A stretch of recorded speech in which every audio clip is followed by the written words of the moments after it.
자, 그 이후에 향가가 탄생을 하고, 향가는 신라에서 고려 초까지, 그 다음 고려가요가 고려에서 조선까지, 그 다음 시조, 가자, 이 순서대로 발전을 하는데, 자, 그러면 요 다음에 요 고대가요 이후에는 자, 향가 작품이 이제 등장을 해야 된다고.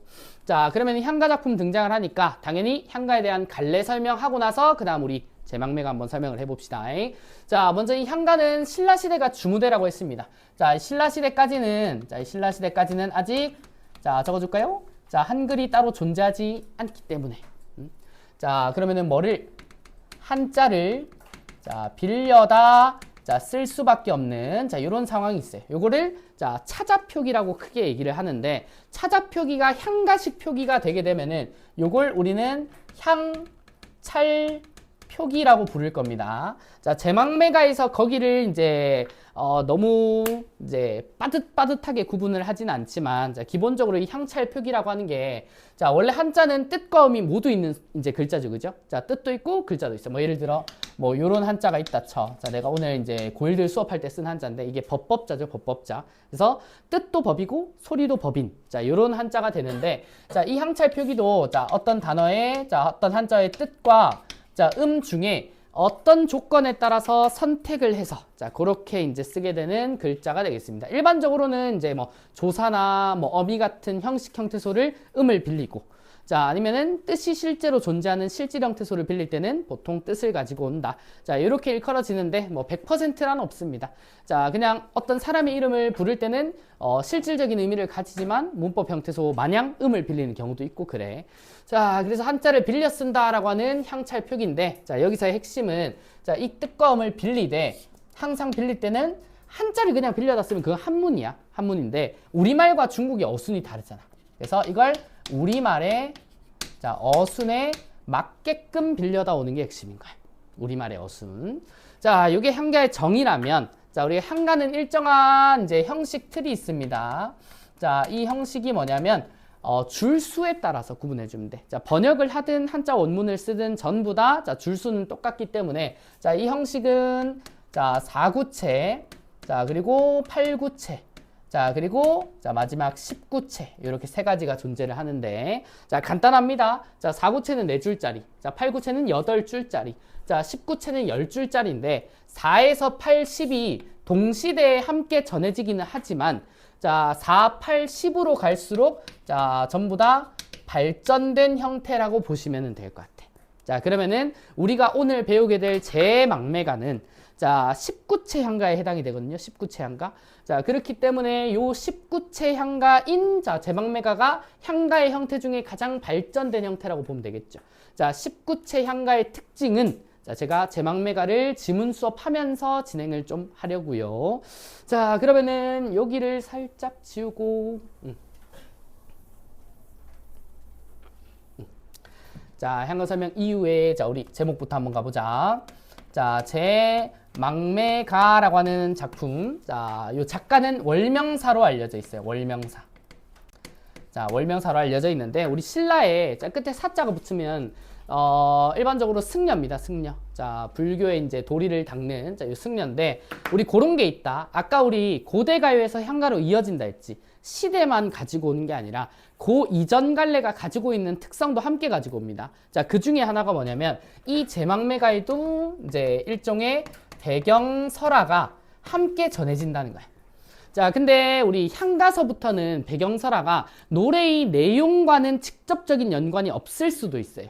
이제 우리 고대가요 뭐 항조가라든지 아니면은 이제 구지가 같은 경우는 노래의 내용이랑 배경설화가 찰떡으로 그냥 이어지는데, 자, 보통 여기 향가서부터는 뭐 배경설화가 그냥 작품 창작 동기라든지 아니면 뭐 시를 짓게 된 이제 뭐 내력 이런 것들을 소개하는데 그친단 말이야. 자, 그러면은 제망매가에 이제 내가 실어놨나? 자, 딱히 실어 놓지는 않았거든요. 간단하게 설명을 해주면, 자, 이 월명사라고 하는 사람이 남매야, 남매인데, 자, 이 사람이 누이가 한 명이 있습니다. 누이가 한 명이 있는데, 이제 제 명을 못 채우고 일찍 죽어요. 일찍 죽어서, 자, 이 누이를 위한 이제 제를 올린다라고 얘기를 하거든. 자, 제사를 지낸다라고 얘기를 하는데, 이 제사를 지내는 과정에 자, 어떤 이제 행사가 있냐면 뭐 지금도 이제 하관이라고 해서 관으로 이제 묻어서 무덤을 만들면 그런 걸 하기도 하는데, 자, 여기 사람의 관이 있잖아. 관이 있는데 여러 가지 형태가 있어요. 자, 여기에다가 이제 천 같은 걸 이제 실로 묶으면 여기에 종이돈 있죠. 종이돈을 꽂아가지고 저승 갈 때 노잣돈으로 써라. 이렇게 꽂아주는 경우도 있고 아니면은 이제 장례를 치는 와중에 돈을 태우기도 해. 돈을 태워가지고 자, 그 연기가 날아가는 곳 끝에 이제 저승이 있고 그 저승에 이 노잣돈이 잘 전달이 되더라. 이런 내용도 있습니다. 자, 후자에 해당이 되는데 이 월명사가 누이를 제사를 지내면서 자, 요 돈을 태워요. 요 돈을 태우는데 당연히 여기서 연기가 슉 하고 나오겠지? 자, 나오는데 갑자기 이렇게 올라가던 연기가 이렇게 꺾어 간단 말이야. 자, 우리 방향을 제대로 잡으면은 동서. 자, 이쪽으로 슉 하고 꺾어. 자, 이쪽이 이제 동쪽이라고 하면은 이쪽은 서쪽이죠. 갑자기 훅 꺾어서 서쪽 끝으로 쭉 날아가더라는 얘기가 있대. 자, 이걸 보고 이 월명사 뭐라고 생각했냐? 옛날부터 이 서쪽 있죠. 자, 이 서쪽을 자, 서방정토라고 부르는데 자, 이 서방정토가 우리가 알고 있는 극락이자 저승세계를 얘기를 해. 자, 옛날에는 지구가 둥글다고 생각을 안 했나 봐. 그래서 평평한 지구를 끝까지 서쪽으로 걸어가면 그 서쪽 끝에는 저승이 있습니다. 이렇게 믿었거든. 자, 그래서 서쪽으로 꺾여져서 날아가는 이 연기를 보고 아, 저승으로 잘 전달이 됐구나. 자, 요런 마음이야. 자, 그러면 요 배경설화에서는 뭐만 알 수 있냐면 누이가 자, 이 월명사보다 일찍 돌아가셨다. 요 정도만 볼 수 있는 거라고. 자, 그래서 누이는 누나일 수도 있고 여동생일 수도 있는데 자, 여기선 여동생으로 잡습니다. 자, 이유가 당연히 시에 드러나겠죠. 자, 그러면 자, 제망매가에 자, 우리 본문 한번 보자고. 자, 교재는 4쪽에 있습니다. 4쪽. 자, 이 노래를 우리가 조금 더 편하게 이해를 하려면 19채 향가의 구성을 이해하는 게 좋을 거야. 자, 우리 이 19채 향가의 구성은 4, 4, 2, 9라 그래요. 4, 4, 2. 그래서 10줄짜리를 4덩어리, 4덩어리, 2덩어리로 묶어주면은 이 내용의 덩어리를 지으면서 쉽게 읽을 수가 있어. 자, 그러면은 여기를 우리가 일반적으로 뭐 기서결 요렇게 잡아봅시다. 자, 그러면은 기구절부터 자, 1에서부터 4구까지 가요. 자, 1에서부터 4구를 보면 먼저 생사의 길은 얘 있음에 머뭇거리고 자, 나는 간다는 말도 못다 이루고 어찌 갑니까? 자, 요 구절이 첫 번째 묶음이거든. 자, 여기 보면 자, 생사길이 나와요. 자, 이 생사길은 삶과 죽음의 길이라고 얘기를 하고 자, 이 길이 실제로 살고 죽는 길은 우리가 로드의 의미가 아니죠. 실제로 구체적으로 걸어갈 수 있는 길은 아니겠지. 자, 이런 추상적인 공간이라고 볼 수 있는데 자, 이 길이 어디 있대? 예 있음에 뭐 이제 원문에 따라서는 이에라고 쓰기도 하는데 자, 여기에 있음에 자, 여기에 자, 있음에 나는 머뭇머뭇거린다 라고 하는 요런 말들이 있어. 머뭇거린다. 자, 요걸 우리가 어떻게 해석을 할 거냐면 자, 사람이 살기도 하고 죽기도 하는 그 공간. 자, 저승은 죽은 사람밖에 없잖아. 그치? 근데 이승은 그 딱 경계야. 살기도 하고 사람이 이 공간에서 죽기도 해. 그러면 여기서 이 예라고 하는 공간에 동그라미 치고 자, 여기를 사람들이 살아있는 이승이나 아니면은 자, 지금 현재 이 공간 자, 아니면은 이 죽은 누이와 우리 아까 배경설화 읽어봤으니까 자, 이 배경설화상 죽은 누이와 자, 이별을 하기도 하는 공간인 거야. 자, 그럼 여기서 머뭇거림의 대상은 자, 머뭇거림의 주체는 이제 화자겠죠. 화자인데 왜 머뭇거리냐? 자, 이제 이 누이를 보내줘야 되잖아, 그치? 자, 보낼지 말지 이걸 계속 망설인다라고 하는 정서로 보시면 돼요. 자, 일종의 망설, 자, 임. 자, 여기 이제 첫 번째, 두 번째 구요. 자, 다음 밑에 보면은 나는 간다는 말도 못다 이루고 어찌 갑니까? 자, 여기서 이 나를 잘 잡아야 돼. 자, 이 나에 자, 동그라미를 한번 쳐주고 자, 우리 일반적으로는 이 나를 화자라고 하겠죠. 근데 여기선 화자라고 잡으면 안 돼. 화자는 월명사로 잡지 말고 자, 그 뒤에 나는 간다라고 하는 말 있죠. 자, 나는 간다에 자, 따옴표를 이렇게 붙여줄래? 자, 이러면 이 말은 누군가가 한 말을 인용한 게 되는 거야. 자, 우리가 여기 간다라고 하는 말을 일반적으로 고라는 뜻으로 쓰겠지만은 죽는다라고 하는 뜻으로 쓴단 말이야. 자, 그럼 여기서 간다를 자, 죽음의 이미지로 쓴다면 자, 나는 간다, 나는 죽는다라고 하는 말도 못다 이루고 자, 이 말도 하지 못하고 자, 어찌 갑니까? 자, 그럼 요런 의문으로 끝났을 때 자, 요 나 있죠, 요 나. 자, 요 나는 자, 화자가 되면 안 되고 자, 죽음의 대상인 누이가 돼야 돼. 자, 그래서 이 누이가 간다는 말도 하지 못한 채로 자, 아주 좀 급하게 가버린 상황으로 보이죠. 자, 여기까지가 1구에서 4구의 내용인데 그럼 1구에서 4구의 내용을 어떻게 요약을 할래? 자, 이 누이를 잃은 자, 누이 자, 죽음으로 인한 화자의 자, 일종의 안타까움의 정서. 자, 아니면 뭐 슬픔. 자, 요 정도로 잡아주면 되겠죠. 그죠? 자, 요게 첫 번째 구절입니다. 자, 그럼 두 번째 구절 한번 볼래? 자, 두 번째 구절은 이제 5에서부터 자, 8, 9까지가 될 텐데 자, 5에서 8, 9는 핵심이 비유에 있어요. 자, 봐봐. 어느 가을 이른 바람에 이해저에 떨어질 잎처럼 한 가지에 나고 가는 곳 모르온저. 자, 여기인데 자, 어느 가을 이른 바람에 자, 그러면 가을이라고 하는 거는 자, 대략적인 시간적 배경인데 자, 요 시간적 배경도 의미가 있어. 자, 우리 일반적으로 가을이라고 하는 계절은 외로움과 쓸쓸함의 계절이라고. 자, 그래서 누이와의 죽음을 묘사하기에 더없이 이제 좋은 계절이기도 해. 자, 그래서 이 가을을 자, 외로움과 자, 일종의 자, 쓸쓸함의 계절로 먼저 잡아주시고, 응? 자, 그 뒤에 자, 이 가을이라고 하는 시간 또는 계절적인 배경에 이해저에 떨어질 잎처럼이라고 하는데 이 가을에 자, 뭔가 이른 바람이 불었는데 자, 이 이른 바람이 원인이 되어서 자, 이해저에 뭐다? 떨어질 잎이다. 이런 표현이 있어.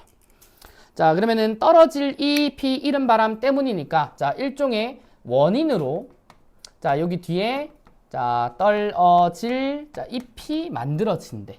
자, 일단 여기서 자, 이 떨어질이라고 하는 표현에는 자, 아래쪽 화살표를 만들어 주면 자, 하강적 이미지지. 맞아? 뭔가 떨어진다는 거 보통 부정적인 의미로 쓴다고. 그래서 이 떨어진다라고 하는 것도 일종의 자, 죽음의 이미지를 가지는 거야. 자, 그러면 이 잎이 자, 뒤에 처럼이라고 하는 매개어가 쓰여 있으니까 자, 일종의 이제 직유법으로 보시면 되겠죠. 그러면 이 떨어질 잎은 누구의 죽음을 말하는 거야? 누이의 죽음을 말하는 거겠지. 자, 그래서 이 떨어질 잎은 자, 누구를 비유한 거다. 자, 죽은 누이를.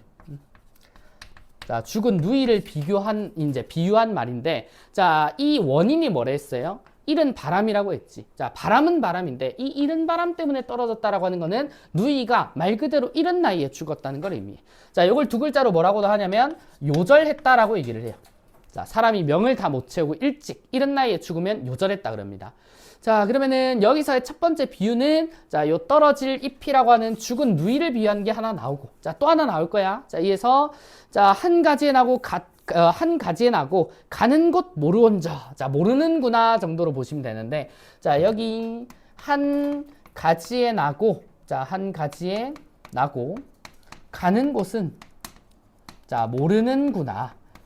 자, 요 말은 어떻게 보시면 되냐면 자, 여기서 한 가지 자, 이파리를 사람이라고 생각해봐. 자, 그러면은 가지에 이렇게 이파리가 넣어 있는데, 자, 뭐 하나 더 있을 수도 있겠죠. 요 중에 바람이 불어서 한 개가 똑 하고 떨어진 상황인 거야. 자, 그러면은 이 가지는 이파리가 태어나는 근원인 거고, 자, 이 중에 이파리가 하나 남아 있다면 그건 월명사가 될 건데 묘사는 안 됐습니다. 그러면은 자, 이 이파리가 태어날 수 있게 만든 이 가지, 자, 이거는 뭘로 보면 돼? 부모로 보면 되겠지. 같은 부모 또는 한 부모. 자, 이렇게 비유된 표현 두 개가 있습니다. 자, 그러면 한 가지에 나고 가는 곳은 모르는구나 라고 하는 말. 자, 이 말은 뭐냐면 우리 이런 말 들어봤지. 자, 사람이 태어날 땐 순서 있어도 가는 데 순서 없다고. 자, 딱 그런 상황인 거야. 만약에 이 이제 가는 데 순서가 있었으면 먼저 태어난 그리고 오빠죠, 오빠. 오빠인 월명사가 먼저 죽어야 될 텐데 자, 내가 전혀 예상치 못하게 어린 여동생이 먼저 죽음을 맞이했다고. 자, 그 상황을 자, 모르는구나 라고 하는 자, 이런 감탄형 표현으로 마무리를 합니다. 자, 감탄이라고 다 놀라고 기분 좋고 이게 아니죠. 그죠? 자, 정서를 강조하기 위한 일종의 뭐 잡으면 영탄이라고도 할 수 있는데 어쨌든 자, 정서 표시의 핵심이 있어요. 그럼 두 번째 구절. 자, 이 5에서 8, 9의 중심 내용은 뭐다? 누이의 죽음으로 인한 자, 일종의 무상감. 자, 아니면 뭐 인생무상이라고 하는 말을 쓰기도 해요. 자, 누이가 이렇게 빨리 갈 줄 몰랐다. 그래서 난 너무 슬프고 허전하더라. 자, 요런 내용이 5에서 8, 9가 된다고. 자, 그럼 잘 봐. 아까 우리 뭐라 했죠? 제막매가의 구조는 4, 4, 2, 9라고 했으니까. 자, 요 마지막 2, 9. 요게 이제 결구인 마지막 구절이라고. 자, 그러면은 요 두 개를 또 한 뭉치로 보고. 자, 이게 이제 마지막 구절로 간다라고 하는데, 우리 이제 9, 9에서 19 있죠? 여기 명칭이 또 있어.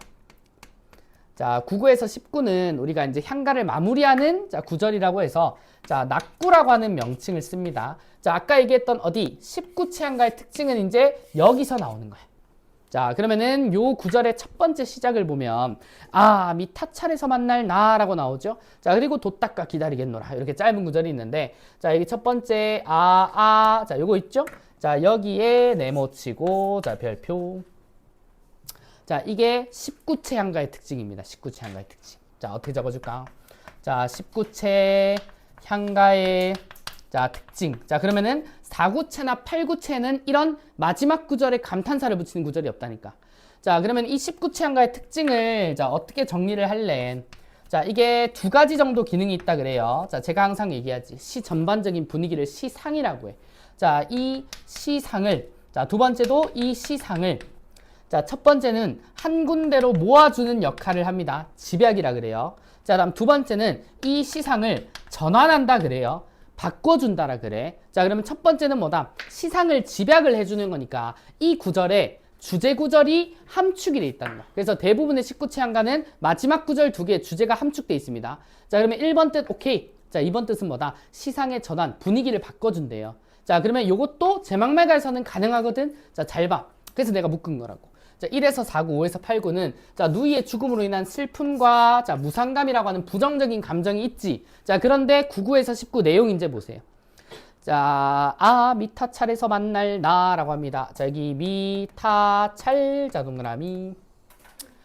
자, 이 미타찰이라고 하는 게 아까 우리 여기 배경설화 설명하면서 내가 서방정토에 대해서 얘기를 했지, 그지? 자, 이 서방정토와 서쪽 끝, 저승, 극락 이렇게 일컬어지는데 미타찰이 서방정토랑 똑같은 말이야. 자, 그러면은 이 미타찰은 자, 서방정토니까 자, 어떻게 잡으면 돼요? 자, 저승이라고 하는 공간이거나 극락이라고 하는 공간이거나 아니면 자, 미래를 뜻하겠죠. 사람은 미래에 죽으니까. 자, 그리고 누이랑 여기서 재회를 할 수 있는 공간으로도 그려지는 거야. 자, 그럼 잘 봐. 저승, 극락, 미래, 재회. 자, 이게 미타찰이래. 근데 이거랑 완전 대조되는 의미를 가지는 시어가 요 1구에 있었죠. 자, 생사길은 얘 있음에 여기. 자, 여기 미타찰과 여기 있는 이승, 현재, 이별의 공간이 자, 서로 대조를 이루는 구성을 가져. 자, 그래서 이 미타찰에서 자, 이었어. 자, 만날 나라고 합니다. 만난다라고 하는 건 재라는 의미고. 자, 그 뒤에 나가 있죠. 미타찰에서 자, 만날 나라고 하는데 자, 여기 나. 자, 여기 나가 자, 이제는 자, 실제 화자 표현이라고 보면 돼. 자, 월명사 본인으로 봐도 되겠죠. 그죠? 자, 그러면은 이 화자가 자, 밑에 맨 마지막에 돛닦아 기다리겠다라고 얘기를 하는데. 자, 그럼 잘 봐. 자, 우리가 기다리려면 자, 내가 승엽이랑 약속을 했어. 약속을 했는데 이제 몇 시까지 만나기로 했네. 근데 내가 조금 일찍 왔어. 그럼 일찍 도착을 하면 내가 승엽이를 기다리는 거지. 그럼 승엽이는 나보다 빨리 온 거야, 늦게 온 거야? 늦게 온 거잖아, 그치? 근데 이 시에서는 누가 일찍 갔어요? 누이가 일찍 죽었지. 그러면 뭔가 모순되는 것 같지. 근데 이게 왜 때문에 가능하냐면 화자가 기다린다라고 하는 이게 왜 가능하냐면 자, 이 극락 서방정토는 쉽게 갈 수 있는 게 아니야. 윤회의 끝에 엄청난 고행과 수행 과정 끝에 가는 거야. 그래서 사람이 죽는다고 저승으로 가지만 다 극락으로 가는 거 아닙니다. 그러면 극락은 수도승이 열심히 수도한 결과 열반에 이르면 부처가 되어서 갈 수 있는 그런 곳인데. 그러면은 일단 뭐 확률상 자, 여기 이제 배경사를 봐도 누이는 승려는 아닌 것 같다, 그지? 그러면은 수도승으로서는 내가 서방정토에 갈 가능성이 더 높다고도 볼 수 있는 거지. 그래서 우리가 윤회사상 안에서는 왔다 갔다 살고 죽고 환생하고 살고 죽고 환생하고 이걸 반복하다가 먼저 극락세계로 가는 거는 나. 그래서 누이가 나중에 극락세계로 올 때까지 기다리겠습니다 라고 하는 게 거기서 가능한 거야. 자, 그래서 화자가 기다린다 라고 하는 이런 표현이 성립을 할 수가 있는 겁니다. 자, 그래서 여기 나오는 19채 향가의 특징이 있죠. 자, 이 19채 향가의 특징인 아라고 하는 시상 집약의 표지는 향가에서 출발을 해서 그 뒷갈래가 뭐야? 고려가요 있죠. 고려가요나 시조나 가사처럼 우리 시 마지막에 보면 아로 끝내고 시작하는 시들이 되게 많아. 자, 그런 시들의 흐름은 다 요 19채 향가에서 출발을 했다고 보는 게 맞아. 그래서 이제 요런 고대부터 시작해서 이제 고전 시가들은 형식이나 내용을 이렇게 좀 유기적으로 연결고리 지을 수 있는 요소들이 많습니다. 자, 요게 두 번째 우리 제막매가라고 보시면 되겠고요. 자, 그럼 우리 칠판 지우면서 우리 잠깐 쉬었다가 자, 이어서 갑시다.